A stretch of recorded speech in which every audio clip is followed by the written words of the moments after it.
Patakbo pa si Nana. Patay ko pa. Yan, di mission failed pa ata tayo dito. No, parang mission failed pa tayo dito. Patay tayo kay Jilong.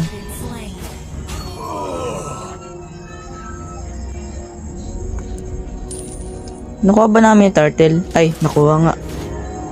Wala ko kasi hindi.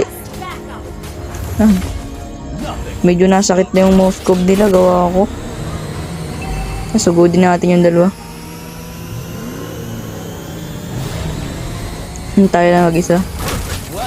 Patay kaya natin to. Iba naman yan. Guys, siguro guys, tama na muna yung challenge natin. Hindi ko na mo tayo tutuloy. Nalulugi na kami. Pati yung inot, nagagalit na rin. Tabi top.